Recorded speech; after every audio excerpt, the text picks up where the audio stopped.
NEET UG परीक्षाओं के paper leak होने का एक बार फिर मामला आया है, जिसने पूरे देश में सनसनी फैला दी है। सुप्रीम कोर्ट में याचिकाकर्ताओं की तरफ से तन्वी दुबे, जो एडवोकेट ऑन रिकॉर्ड हैं, उनसे हम जानते हैं कि उनकी याचिका क्या कहती है, क्योंकि 2024 में ऐसा ही मामला सामने आया था जब साझा संसदीय समिति बनी थी। उन्होंने रिपोर्ट दी और बहुत जो तामझाम होता है आमतौर से, वो सरकारी तामझाम हुआ। लेकिन इस तामझाम के बावजूद एनटीए की सुरक्षा के दांव में सेंध लगी। कैसे लगी, उसका क्या उपाय हो सकता है, सुप्रीम कोर्ट में याचिका गई है और गुहार लगाई जा रही है। उम्मीद है कि इसी हफ्ते इस मामले पर सुनवाई हो जाए। तन्वी दुबे जी हमारे साथ हैं। तन्वी जी, आपकी याचिका किन किन चीजों की ओर ध्यान दिलाती है और उसका सजेशन क्या देती है, समस्या और समाधान? ये जो हमने रिट पिटिशन फाइल करी है, ये फेडरेशन ऑफ डॉक्टर्स एसोसिएशन, जो फाइमा के नाम से कहलाता है, उसके थ्रू फाइल करी गई है रिट पिटिशन अंडर आर्टिकल 32। इसमें जैसे कि आपने बैकड्रॉप बताया कि बैकड्रॉप इसका ये था कि नीट पेपर लीक हुआ और उसके बाद जो पेपर कैंसिलेशन हुआ, उसी के बैकड्रॉप पे हमने ये पिटिशन फाइल करी है। प्राइम एफएसआई जो अर्जेंटली ये पिटिशन फाइल करी गई है, वो इसलिए करी गई है क्योंकि अभी जो एग्जाम कैंसिल हुआ है, अब नेक्स्ट एग्जाम भी कुछ ही दिनों में कंडक्ट करवाएगा एनटीए। इसी के बैकड्रॉप में हमने पिटिशन फाइल करी है कि व्हाट इज द श्योरिटी कि फिर से ये चीजें रिपीट नहीं हो। तो इसके लिए हमारी पहली प्रेयर है कि एनटीए को डिसॉल्व करके एक ऐसी इंडिपेंडेंट बॉडी का सुप्रीम कोर्ट के द्वारा गठन किया जाए जो कि इंश्योर करे कि रिपीटेडली ऐसे इंस्टेंसेस नहीं हो। क्योंकि जैसे आपने बोला, लास्ट ईयर भी एक Vanshika Yadav versus union of India के नाम से पिटिशन फाइल हुई थी एंड वंशिका यादव में भी नीट पेपर लीक का इशू आया था। ऑल्दो वहां पे ये सुप्रीम कोर्ट ने बाद में बोला कि वो लोकलाइज्ड था, कुछ स्टेट्स में वो इशू है, कुछ सेंटर्स में था, इसलिए वो नीट यूजी के एग्जाम को कैंसिल नहीं किया गया। बट इस बार क्योंकि वो व्हाट्सएप ग्रुप पे पेपर लीक था which is quite wide spread, इसीलिए वो पेपर लीक करा गया, पेपर कैंसिल करा गया। सो इसी को प्रेयर रखते हुए हमने पहली प्रेयर करी है कि एनटीए को डिसॉल्व करके एक इंडिपेंडेंट बॉडी का गठन किया जाए।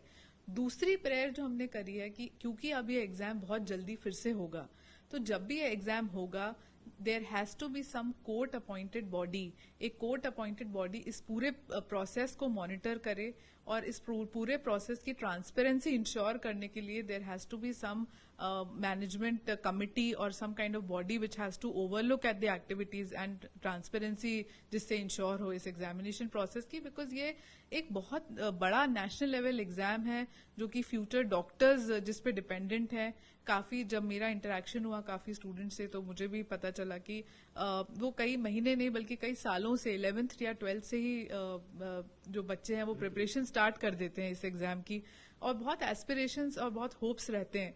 अब कई बच्चे ऐसे भी हैं जिनका एग्जाम बहुत अच्छा गया, सो उनके they are also devastated and also I heard from them कि उनकी बातों से ये भी समझ आता है कि there is a trust deficit. So वो ट्रस्ट डेफिसिट को लेकर भी हमने प्रेयर करी है कि there has to be some kind of court monitored process which should overlook this and उससे जो भी सिस्टम और या जो भी बॉडी अब एग्जाम कंडक्ट करवाए वो इंश्योर करे कि वापस से ये चीजें रिपीट नहीं हो।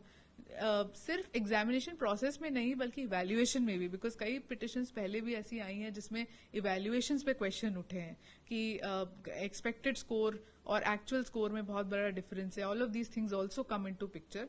So we are saying that there has to be some monitored regulatory framework within which the exam should happen again. इसमें आपने क्वेश्चन पेपर्स के डिजिटल लॉक की भी बात की है और उनकी सेफ्टी और सिक्योरिटी की बात की है कि उसको बढ़ाया जाए। तो जो संसदीय समिति ने रिपोर्ट दी थी, उस रिपोर्ट के आधार पर क्या चीजें पैरामीटर्स पे सही नहीं है, ऐसा लगता है? हाँ बिल्कुल, जो पहले कमेटी बनी थी उसने काफी सारे कंसर्न्स रेज करी थी जिसको एनटीए को ध्यान में रखना चाहिए, और वही हमने अपनी पिटिशन में भी लिखा हुआ है कि जैसे कि digital lock system and also एक एसओपी बोला गया था पिछले ऑर्डर में कि एक एसओपी निकाला जाए, और वो एसओपी हर एग्जाम सेंटर्स में from the evaluators to the question paper distributing authorities जो हैं, सारे ही लोग वो एसओपी से स्ट्रिक्टली अडहर करेंगे। CCTV system will be quite stringent. ये सारे प्रोटोकॉल्स ऑलरेडी थे और जिसके होते हुए और उस कमिटी के डायरेक्शंस के विदाउट आफ्टर दैट ऑल्सो ऐसी चीज रिपीट हुई है, तो वही हमारा सबसे बड़ा क्वेश्चन है कि ऐसा फिर से क्यों हुआ है और ऐसा क्या श्योरिटी है कि अगले साल ना हो। तो उसके लिए to ensure such kind of measures we have prima facie filed this. हालांकि सारे लोगों को की उत्सुकता ये जानने में है कि सुप्रीम कोर्ट इस मामले में कब सुनवाई कर सकता है, जल्दी से जल्दी, क्योंकि इट्स अर्जेंट मैटर। और इस पे कब तक, चूंकि अभी तो कॉन्स्टिट्यूशन बेंच बैठी है, तो कब तक उम्मीद लग रही है? We are planning to mention case की जितनी जल्दी सुनवाई हो जाए।